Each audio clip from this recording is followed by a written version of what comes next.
Hello everyone, and welcome to today's webinar, Leading People Through the Change Continuum with Penny Miles. My name is Laura, and it's a pleasure to be with you today for what's going to be a really excellent session. I would like to start by warmly acknowledging the traditional owners of countries throughout Australia, including where you are today. I myself come to you from Gadigal land in the Eora Nation, and I pay my deep respect to elders past, present and future. If you would like to share an acknowledgement of the country you are on today, please do so in the chat. Currently on screen is a blue PowerPoint slide with text boxes and our guest speaker and Auslan interpreter. I myself am a woman in my mid-30s. I have dark brown hair, blue eyes and a black shirt. Today I'm sitting in my house. Welcome to Creative Connections, everybody. In a minute, I will introduce you to our excellent guest speaker and host for today's session, Penny, to present us a series of ideas on how we lead and manage through these very uncertain and changing times. This webinar series has been developed to support you and covers a range of themes and topics around adaptation, how we adapt our leadership, our practice, and how we adapt to the digital space. There are regular sessions that provide insights and resources from expert guests and provide time and space to come together and share in these challenges. This session with Penny is part of our leadership series. Please share these sessions with anyone you think might be interested, and all of our past sessions are published on our website. Before I hand over to Penny, I would like to quickly go through some of the features and housekeeping for today's session. Closed captioning is available. If you can't see it on your screen now, you can turn it on by pressing the CC button at the bottom of your screen. You can also click this button to pull out the full transcript if you prefer. We'll also be running a chat throughout today's session and invite you to share any ideas, thoughts and responses with one another throughout the session. Francis will be looking after the chat, but due to the security settings in Zoom, you're not going to be able to copy and paste out of chat or hyperlink. We will share any resources with you at the end of the session. You can turn on chat again at the bottom of the screen. At the end of today's session, we will be running a Q&A with Penny, and Ian in our team will be looking after this. So if you have any questions for Penny, please add them to the Q&A at the bottom of the screen, and we'll do our best to get to as many questions as we can. If we don't get to you, if we run out of time, you can always send us an email at leadershipprogram@australiacouncil.gov.au and we'll get back to you. Also, if you're having any tech issues, if things aren't working, if you're having trouble connecting, you can raise your hand again by pressing the hand button at the bottom of the screen, and Francis will be in touch with you to sort this out. And we are recording today's session like every session, and it will be on our website in the next few days. Before we start, I just wanted to remind you of a couple of opportunities and resources that are available for you here at Council.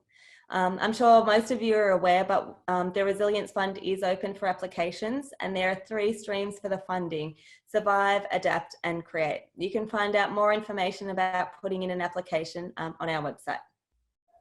Also, I'm just going to mention again the Intel podcast that was launched last week by our international team. The first episode, The Future Is Now, speaks with 2 performing arts curators and about how they adapted the Fusebox Festival to the virtual space in a really short amount of time. And it's a really interesting episode, so I highly recommend it. Okay, so it is my great pleasure to introduce Penny to you today. On screen at the moment, there is a photo of Penny shot in black and white. Penny Miles is the Executive Director of Circuz Oz. Prior to joining the company in September 2019, Penny held leadership roles in performing organisations including Circuz, Australian Theatre for the Deaf and Arts on Tour. In her arts career, Penny has been recognised for leading major reform. This includes at the Australia Council, at the City of Parramatta, and most recently conceptualising the precinct vision for HOTA on the Gold Coast. Penny also has diverse experience from outside the arts, including strategy, policy, and funding programs for counselling services, emergency and disaster response, regional infrastructure, and health research. These experiences have helped shape her advice today on how to manage this change continuum. We asked today, what do people need from leaders during this time of change?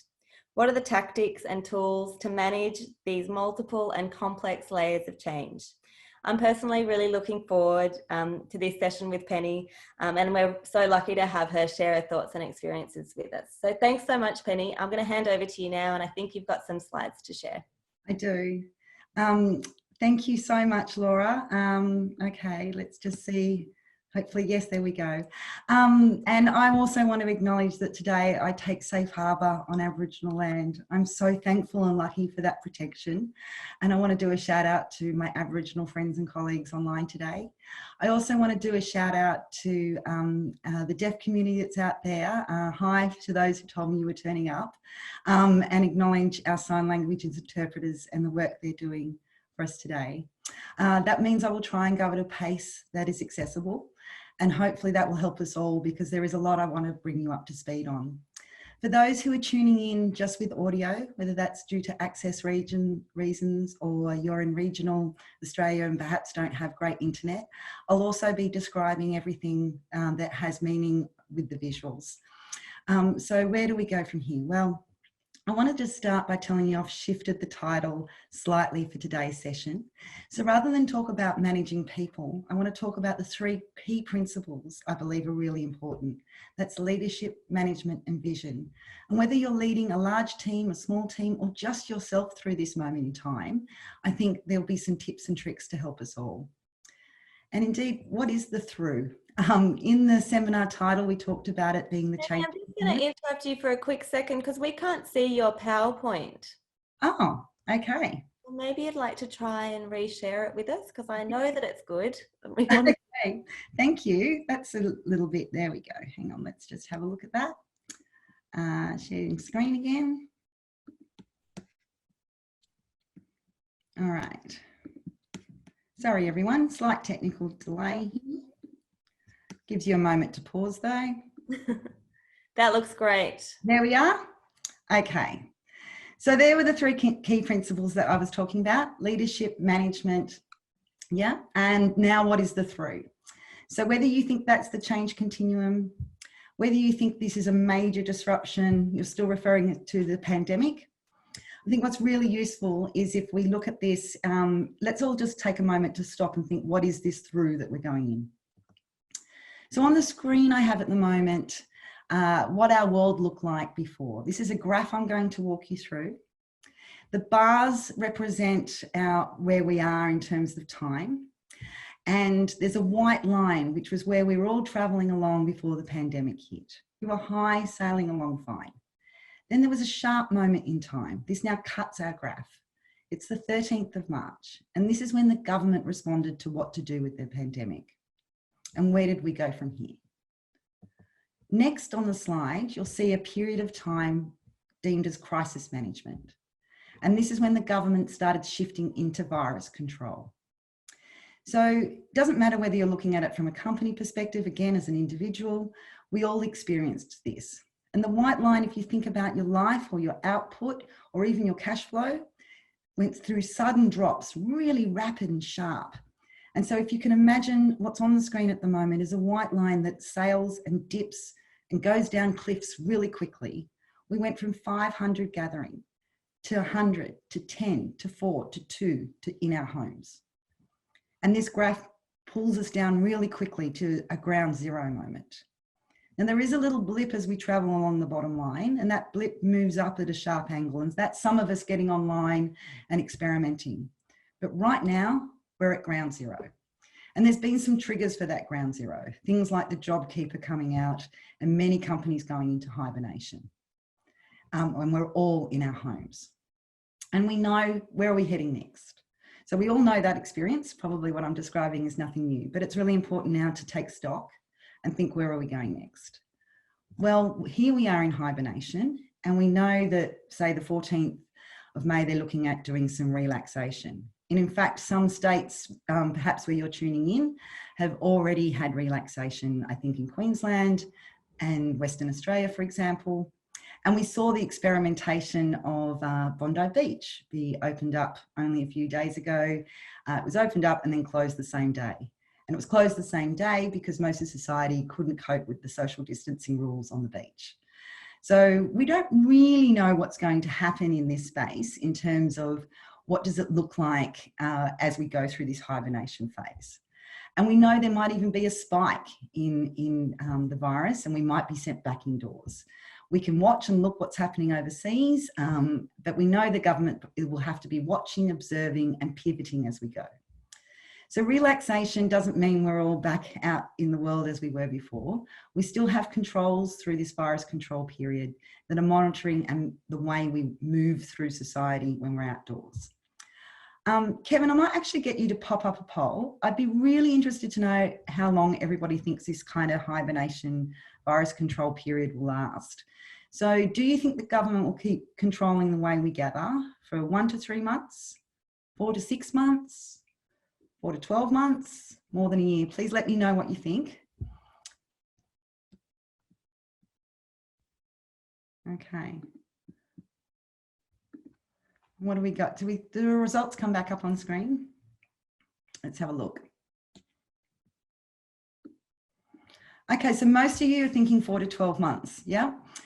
Some of you, the next best group is about 4 to 6. Some of you, bless you, you're very hopeful, 1 to 3 months. And some of you are a little bit more on the scale of imagining all sorts of possibilities of more than a year.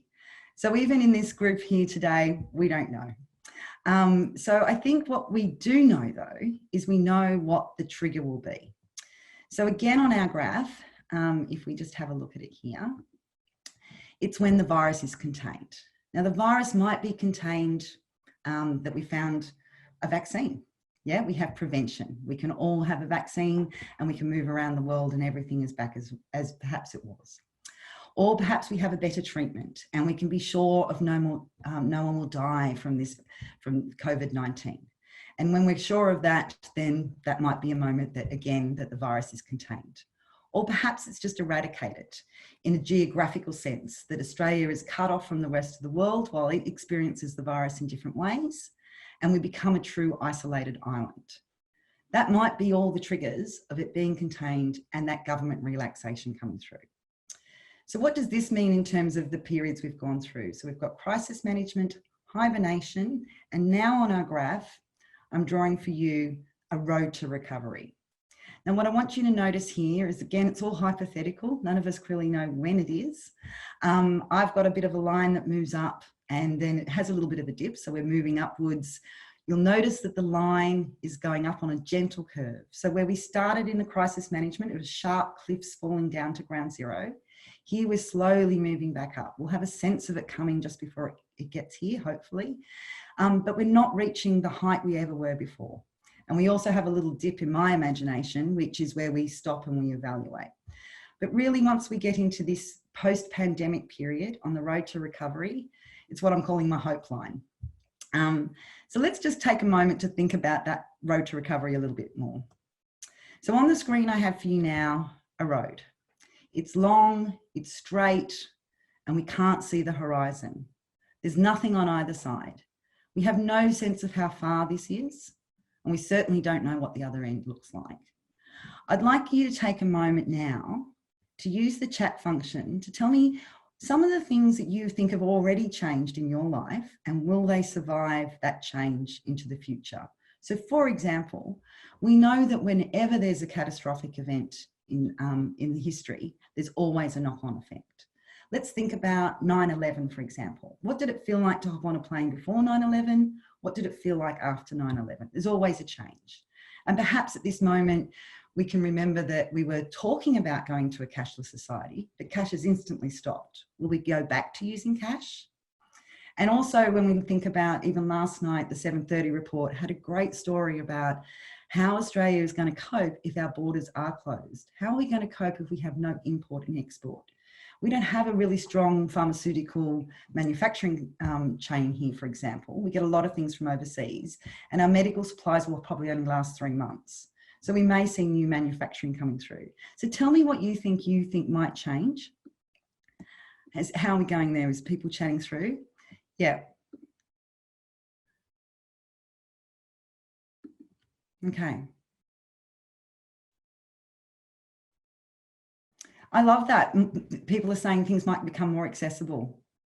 Exactly. They could often, we have these opportunities. Here we are right now, and we're being able to share. I saw someone was here from the UK.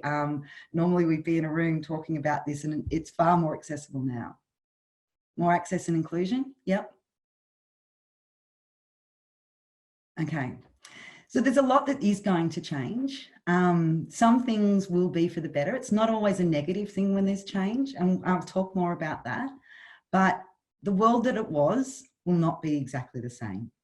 We might see different consumer habits. Financially, we're heading into a different period completely. The Reserve Bank has already warmed us up to the fact that they need a bridge of financial stability before we come back to where we were. And manufacturing and a whole range of things could be very different.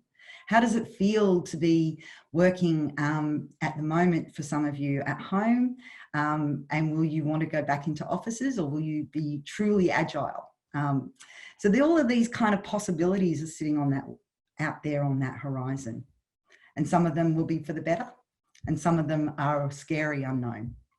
So let's say we all agree that there is going to be change. Sorry, I'll just get out of there. There we go. So if we know there's going to be change, we have to manage this change. And I want to I've got on screen at the moment a rather complex looking slide. I don't want you to worry too much about the theory. What I want to do is demonstrate to you that you need to manage change. You can't simply sit in hibernation and hope the change passes. It does need to be managed. And whether, again, that's for your company, no matter what scale or size, no matter what industry you're in, or whether just for yourself. So visually, I'm going to walk you through now what's on the screen. We have a green line that starts off flat and straight. It dips down, and that's the moment of change. It starts to go back up slowly, but building and building and building. And this green line is when we manage change, and we move from that bottom point and right up to the top. Running next to that is a red line. It starts off exactly the same as our green line, and it dips too when there's a change. It might slightly go up, but nowhere near the green line. And in fact, in some scenarios, it will drop off and completely disappear. And this is when we don't manage change. Let's put this into a real life example for you. Okay, so at the moment, we've all seen in Italy when the virus hit and how devastating it's been. And there was those beautiful moments of the Italians who filmed for themselves messages to their past self saying, I wish I'd managed this change, I wish I'd listened. And we saw the results of the change not being well managed. But it doesn't even have to be in a virus context. Let's think about when Uber hit the scene and the taxis refused to accept there was change. They were in the denial phase and they failed to keep up with the marketplace. Look at where they are now. They didn't manage change. So I also now want to share with you just one more bit of theory in change management. Just go there. Okay, this is called the performance dip again. Again, very technical. I can't give you all change management theory in this short time, but what I do want to point to your attention on this graph, there's a blue line. There's a blue line that again is traveling along okay. It dips when the change happens, and then it again continually moves up and up and up. And that steady growth is when change is managed well. There's a red line just below this blue line that mirrors exactly the way the blue line was moving. It moves and it dips down when there's a change. It starts to go up, the change is being managed, but then it dips down again.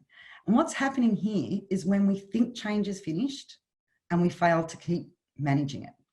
So change might feel like there's a marker in time, but we still have to manage beyond that moment as if the change is still happening. So again, let me give you an example of that. Coles and Woolworths, yeah, decided to go to single bag, get rid of all the plastic bags. They told us it was coming, they did all the planning, and then the moment it happened, they stopped managing the change. And what happened was a disaster. We had to go backwards and rework it all again. So we have to manage change, and we have to manage beyond it and through it. This is our road to recovery period. So let's go back onto that road. Here we are again, standing at the start of a road. It's long, we can't see the horizon, it's flat, it's straight, we have no sense of how long it'll take. And we know we have to manage though. How on earth do we manage it when we have no sense of all of those variables? Okay, so what I'm going to give you now is a quote that inspires me in this period. And it's to go fast, go alone. So I'll just say that again, just think about it. To go fast, go alone. It makes sense, doesn't it? If you want to get up that road really quickly, you want to be light, agile, nimble, nothing holding you back. Just run. Yeah. But the other side of this quote is so beautiful. It's to go far, go together. If this is an endurance race, if some of us are right and it's beyond a year or 4 to 6 months, it's still an endurance race. It's not the fast pace we've just been in crisis management. We've got to get to this, we've got to get to that horizon. So to go fast, go alone. To go far, go together. And again, let's think about this in a real world context. Well, I think the ultimate go fast, go alone is probably Donald Trump. He's going so fast that he's not even thinking what's coming out of his mouth. And it's having devastating consequences. On the converse side, we've seen our own Prime Minister having the endurance idea. He's going far and going together. He's brought together a national cabinet of all the leaders across the states and territories, and Australia's results are going well. So fast, go alone, far, go together. Now, how does this inspire me, and how does it actually make it, translate into management and leadership? Well, first of all, when I think about fast, I think about pace and I think about time. So time is really important. We know we've got to go down that road. How fast do we want to go? What pace do we want to go at? And when I think about together, I think about people. I'm sure you do too. So time and people. These are two concepts that we're going to have to work with to get down that road to recovery. So when I put those two, how do I harness these though? How do you harness this for yourself or for your companies that you're working for?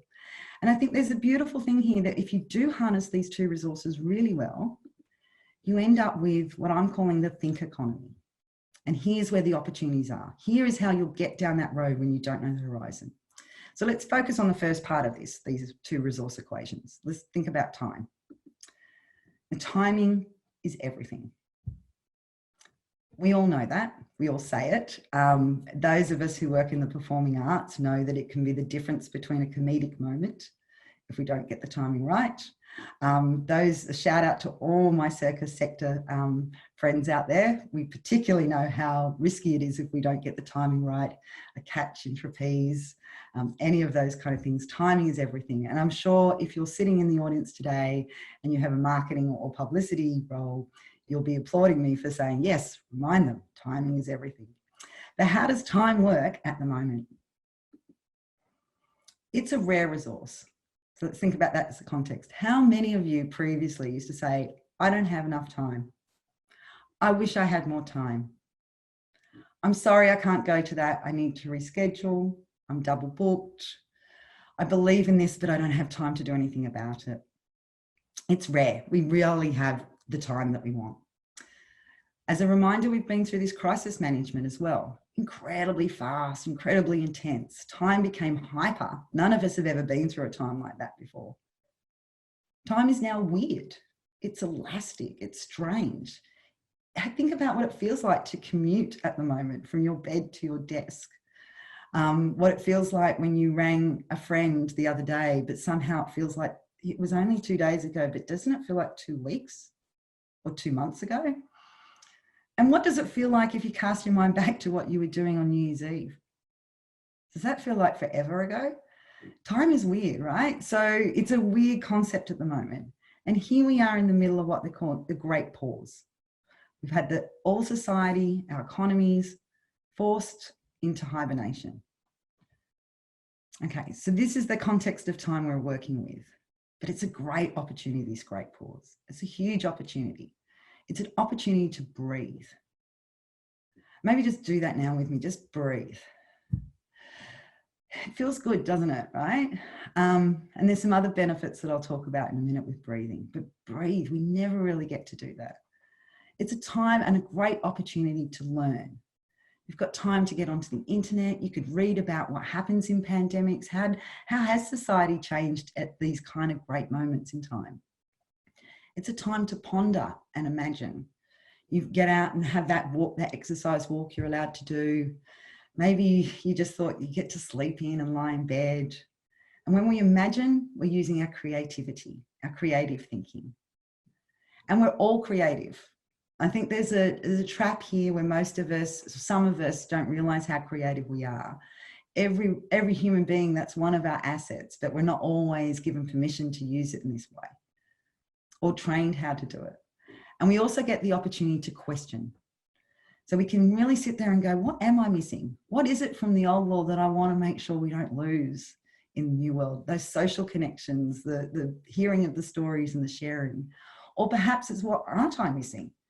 I'm certainly not missing how much I used to spend on high heels when I'm not wearing any at the moment.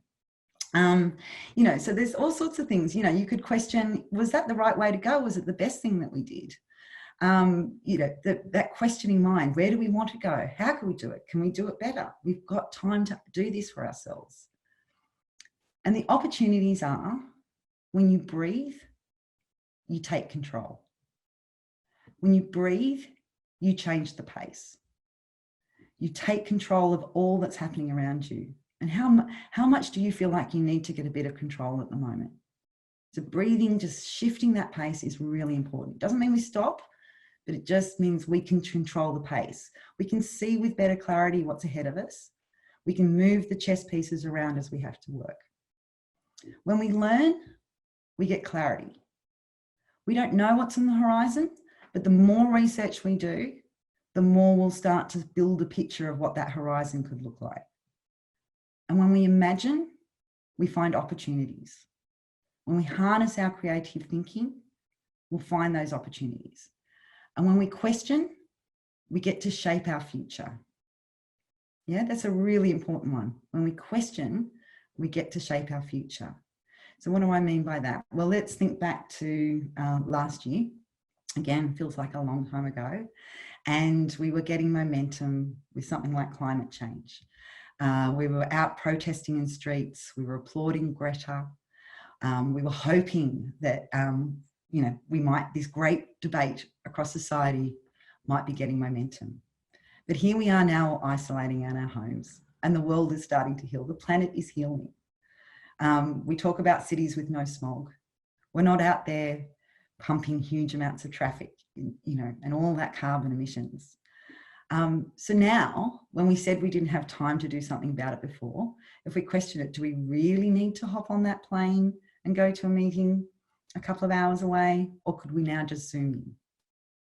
These are questions, and they're all the questions, there'll be rights and wrongs, but we have time to ponder and question these things and imagine and shape our future. Now, it's all well and good for me to say, breathe, learn, imagine, and question. They all feel like normal concepts, but let's remember, in this great pause, with this amount of time, none of us have ever done it this way before. So how do we do it the right way that we need to at the moment? We need to mind these mindsets. So to breathe and take control, we need to be a leader. We need to feel that we've given ourselves permission to move those pieces around, to set the pace, whether that's for ourselves individually or for the companies that we manage. When we learn, we need to have the explorer mindset. So when you think about exploring, it's somewhere someone else has gone before. Probably the best example would be to think about yourself going on an overseas holiday, somewhere you haven't been before, but this world exists. And you might be the type of explorer who will get every Lonely Planet book and ask your friends, and you read up and you know what to expect when you get to the other side. Or you might be the type of explorer that gets all their toolkit ready to go, but then when they get there, does all their learning and journeying. Yeah. So it's an explorer mindset to do that learning, that you're thirsty to be in a new space and understanding things. And when we imagine, the mindset you need is you need to be a pioneer. So a pioneer is something that hardly any of us, I don't think I've actually truly met one, have done before. We might think we're doing something new and pioneer, but very, very rarely. Let's just think about what pioneer actually feels like. So on the screen I have at the moment, a road. We can't go backwards. We know the world will not be the same before. There's a fork in the middle of this road and a choice that we can take. And in fact, in the future for us at the moment, there might be multiple ways that we could go, depending on the learning that we do and what we find out and learn on that journey. But to be a true pioneer, we're going to ignore those roads and we're going to have a belief that there is something worthwhile heading to on that horizon and chart our own path. Yep. So we're going to knock down this fence, jump over it, whatever it is. We've got a vision and we're heading towards that horizon, but no one has ever been there before. We don't know what we will expect. We need to be fluid and flexible. We might find a mountain that we have to go around, but we still have belief on that horizon. So that's what true pioneering is. Often we confuse it for adaptation or, evolving. So an example of that would be that, we put something on the internet for the first time. It might be the first time our art field has done that, but someone else in another field has already put it on the internet before. We're going into a space that people have been. We're just doing something different and adapting it. But true pioneering is going somewhere that no one's been before. So to imagine, we need to be that pioneer. And to question, you need to be humble. You need to know that you don't have all the answers, regardless of all your research. You don't. I mean, for me, it's a good, I remind myself regularly that when I'm researching, I'm looking at channels and information that are known to me, the sources that I trust. I'm looking at ABC television. Even when I go onto the internet, the algorithms, the Google searches are designed for me, right? So there's a bias there that I'm only reinforcing my own knowledge belief system. I have to be humble that I don't have all the answers and that other people will have different experiences and different research tools that can add to this journey. And I have to be humble to know that I need feedback. Am I being a good leader? Am I exploring? Am I having the right mindset of being a good explorer? And I need people to give me that feedback. I can't always have that self-awareness. So humble also means that you don't have all the questions. So you need people to help you be humble. So now let's focus on people. And people matter. Yep, we all know that. But how do they matter at the moment and how do we do this together? So remember our road to recovery and remember to go far, we go together. And we go together with people we work with. That could be colleagues, that could be managers at all levels, your boards, your partners in crime if you're doing collaborative projects, personal, with family, friends, your networks, your extended people beyond. All of these people can come on this journey with you on the road to recovery. But everybody's going through this experience slightly differently. And it's really important to remember this when we work with people. Yeah. And for our own selves as well. So what's on the screen at the moment is another graph. This graph is charting what's not unusual for everybody is the 7 stages of grieving. Or in this instance, it's plotted now from a change management's perspective of how we move through change. And what we can see on the screen is a graph that starts at the top of a hill. It moves down into a valley and it moves back up again. So in this context, where we plot all of those different feelings that we go through and those experiences that we go through in grief or adapting to change, denial, nothing's happening here, anger, why is this happening? Shock, I can't believe this is happening. Bargaining, I really wish this wasn't happening. What can I do to change it? Depression, I'm done. Acceptance, yeah, I can see it's change. I'm not really sure what to do, but I'm moving in the right direction. And commitment, I'm here, I'm ready on the road to journey. So we have those different experiences happening. And what's interesting, when you're at the top of that hill in the denial, you haven't moved anywhere. You're in the old world. You don't believe anything's happening, and you're probably very engaged. You're out there almost kind of oblivious. Yep. And as we move down into the depression, to the valley, our engagement with people moves away. We get further and further from being engaged until we come back up again. And some of us will cycle through this really quickly. In fact, if we think about those people on the acceptance, which is rising up onto that second hill, they're the people who moved really quickly onto the internet, for example. But I'm sure you can sit here at the moment and just think about people you know, or even yourself from the journey you're on, and where you might be plotting in that area. Yeah. Most of you are probably somewhere in the acceptance commitment, because the fact you've even signed up for this call, for this session today, means that you're thinking about change. But the other thing is that it's not necessarily a straight line. So someone might get to the commitment level and then they'll move backwards. And some of us will move fast and continue through this process. So keep this in mind for both measuring yourself and measuring everybody that you're working with and talking to. So if everyone's going through all of this crazy journey of acceptance and denial and moving forward with change, how do we manage? Well, first of all, the way to help everybody is consistency. And I'll talk a little bit, I know that sounds hard when we don't know what the world looks like, but it's about, when everything has shifted, it's about creating anchors. Whatever you can to what can be consistent, be consistent. It's about giving everyone support, all the tools they need to understand the world they're moving into. It's about having a vision. And your vision might, your vision will crystallize and get stronger. Like at the moment for my team, my vision is that we will get through this and we will be stronger. And as we get closer and closer to the horizon, that vision will become clearer. And when we think about support for my team at the moment, we know that, for example, money is really hard. So, everyone's had to take pay cuts and hibernating and shifting hours. So support tomorrow, we'll be giving them free financial counselling sessions. So just thinking about all those things that people need, and then communicate. Really important. If people are moving continually through those moments, we need to be regularly telling them how to get where we're going, regularly communicating the vision to help people move from denial through to acceptance and commitment to the vision.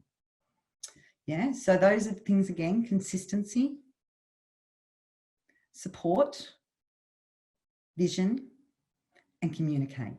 And when we communicate, think of all the ways that people also need to absorb information. If they were at different levels of engagement with you, down in the depression or up on the acceptance or denial, they'll probably up on the top of engagement, they'll be hearing messages much easier. But the more we stress, the less we'll hear. So your messages need to be repeated, but they need to be in different formats. So again, for my team, I'll do video updates, I'll do written updates, I will have one-on-ones, I'll have staff meetings, Q&A sessions, all forms of communication. Not just me, different voices coming out, making sure we're communicating to capture everyone as best we can, and regular check-ins. And what are the ingredients that you need to be able to do this properly? Well, interestingly, the mindset to harness and manage people and support them properly is exactly the same you need to harness and make the most of time. So to be consistent, to give that consistency, you need to be a leader. You need to be visibly out there. You need to be an anchor for everybody. Yeah. And you also need to lead by planting charts. I'll show you how this looks when I give you a Circuz example in a moment. But leading is where consistency comes from. Same on message every time, building charts of where you're heading, giving clarity where you can. That's the leadership that will give people that stable base they need to move forward from.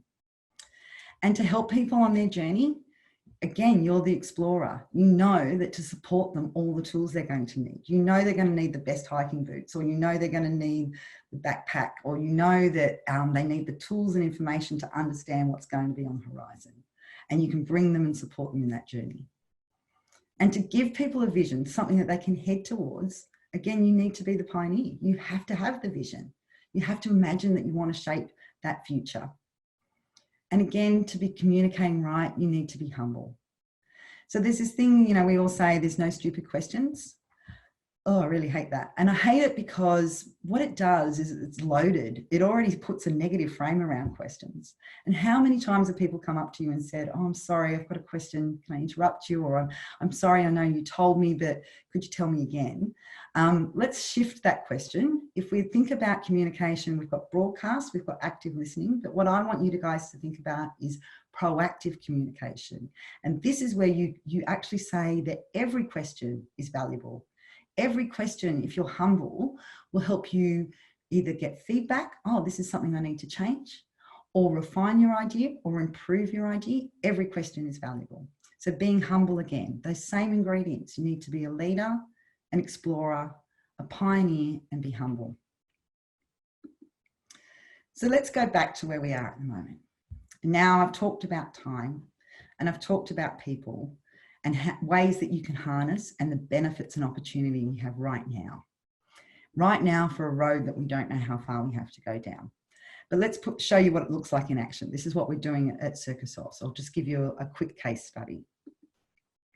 So here we are at ground zero, hibernation model for our workforce. But this will apply to whatever workforce or scenario you're looking at. Like most of the arts industry, we've moved to a small skeleton team. They're focused on business critical issues. And then underneath that line, we have everyone who's on JobKeeper. For us, it's a large workforce, but it might be small. And that line is there. It's unavoidable. It's real. Unfortunately, there are things that some people are doing and others aren't. But this line might be even in your personal life. It might be the physical distance between you and other family members.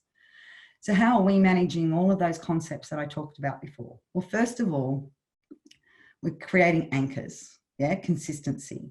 So we've set up a connections coordinator to help bridge that line. And it has a purposeful name, something recognizable.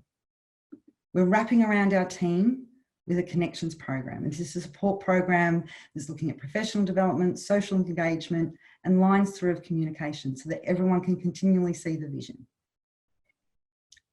And we're calling this team a team. We're giving them a sense, clarity and consistency again, and a sense that they can come together and support each other. So they're a sub-bench team. And then we're using time. So that's the people piece. Now we're using time differently as well.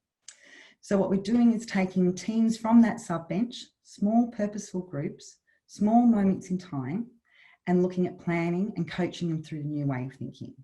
So you remember I said that we need to imagine and question. We need to harness our creativity and our analytical and critical thinking like we've never done before. So to help this team adapt to that, small moments, focused and extra support. And you'll see there I've called it a skunkworks team because we're not doing brainstorming at this point. Brainstorming, that's another whole session on how you do a think that actually that has a confirmation bias, whereas skunkworks is a different type of thinking, and it does bring together creativity and critical thinking. And this team rotates back into the sub-bench over time. So planning, it's not a 4-year plan, it's now micro moments of planning that are building and gaining momentum.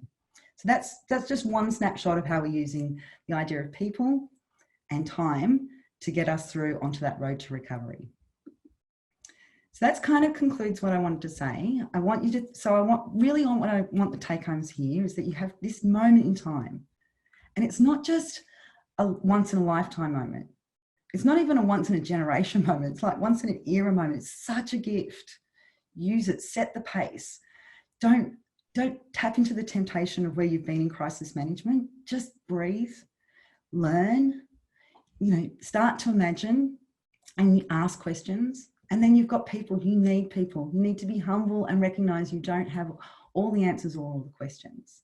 And if you do all of these things, you'll end up with this think economy. You'll come up with innovative ways and all the opportunities to shape your future. And I guess my parting thought to you guys would be, think back again to the New Year's Eve. Think back again to those resolutions that you made. Most of us don't even stick to them. But now you've got a moment to just pick at least one thing in the future that you want to, one thing in the future that you think we can make this better. Let's work towards that. So thank you, everyone. That kind of concludes what I wanted to talk to you about. I guess we throw over to questions. Thanks so much, Penny. Wow, what a beautiful session that was. And so nice to actually hear it be reframed as a gift. I think that that's just, yeah, maybe what we all needed to hear today, and it was really lovely. So thank you so much to think about and reflect on. We are going to do some questions now. We don't have a whole bunch of time, but if you have a question for Penny, please add it to the Q&A box at the bottom of the screen. We have one question here that we might start with from Anonymous. In the case study of Circuz, how did you, Penny, provide leadership and build confidence with your board and your stakeholders to build your approach? Was there anything you had to harness in your leadership skills to get your position through, even when everybody was working at business speed? Yeah, I think, again, it was all of those tools that I talked about. It was being consistent and clear. It was, you know, even as things were evolving, it's always layering on what I've done before, communicating if I changed it, being aware if I've changed it, and explaining why. So it was regular updates. And in fact, where we started with our board, we were meeting almost every 2 days. We've dropped that down now to weekly and then into fortnightly, but using time. So again, pace and time. And definitely breathing and just giving everybody that permission to breathe. So my leadership style has very much been about listening, being open, and that humble piece. So, but I think the confidence comes when you show that you have that control, when you breathe and you have control. So even if I don't have the answers, I'm quite open to say I don't have the questions or the answers. And I think their trust comes with that. Consistency, again, is really important. Great, thank you. And I guess this is kind of a follow-on from that question that we've received. How do you balance managing your own experience and your own kind of struggles with change in the professional context and supporting others and your staff? It's incredibly hard. I think when we think about that change curve and the denial and where we're all up to, the resilience piece is really important. You know, and I'm sure that there's a whole stack of online things you can do about resilience and checking in with yourself. Again, being vulnerable and recognizing when you need help yourself. And that is a really important quality in leadership too. So when we think about people, you know, it's not just who I work with, it's all the friends and colleagues who are online. A shout out to all of them who told me they were coming, so I could imagine them smiling there as I was talking. And some of them have held the space for me when I've needed it.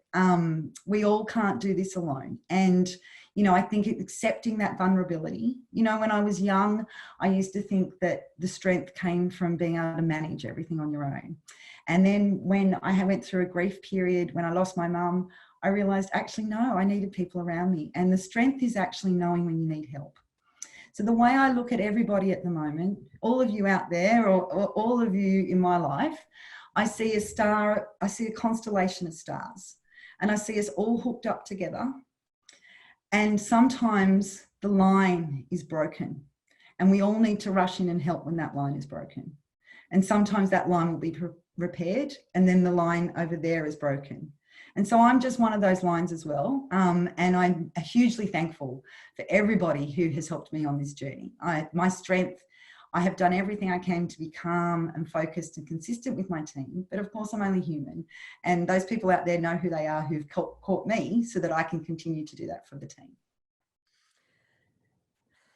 Thanks so much, Penny. That's beautiful. And yeah, I mean, I think what's been coming out through all of this is that we do need to kind of work together and support each other and connect to each other and yeah, be strong in the vulnerability that has. And yeah, and I think, can we just, like, I know that not everybody here is in the arts, but the majority of us are.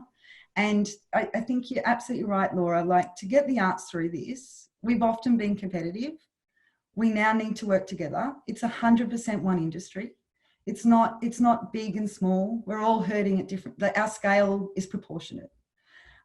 We are not administrators versus artists. We're one industry. We need to work together, and community and society needs to work together. This is not only a rare gift that we've given, but it is the rarest of extreme experiences. And I really hope the collaboration, thinking differently, supporting each other to do that, that's how we will get through this. And we have the opportunity now to shape our future. Thanks, Penny. I think that that's maybe the best place to leave it for today, and we can all kind of carry on with our days with that in mind. And I think, yeah, so important to do so.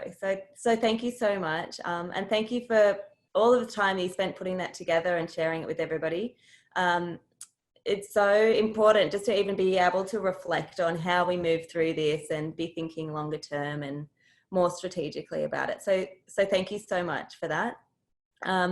We're going to wrap up today's session now. Next week we've got another session on Friday, which is a part of our digital series, which is with the Google Creative Lab. So that's going to be really hopefully exciting, and we're going to all learn something new about how we work in the digital space. And then next Wednesday, which we're really looking forward to, we're going to be joined by Dr. Terry Jenke, who's going to be talking about First Nation protocols in the digital space, as we all kind of readjust to how we work and come together. So please stay tuned for those sessions and register if you haven't already via our website. As I mentioned, Penny's session will be published on our website in the next few days, along with any kind of resources that we can include in there. We'll share with you. And if we didn't get to your question today, I'm sorry that we ran out of time. We always seem to be running out of time, and there's so many great questions. But you can send us an email at leadershipprogram@australiacouncil.gov.au, and we will get back to you.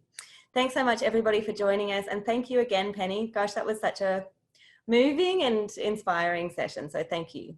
No problem. Thanks, everybody. See you soon. Thank you.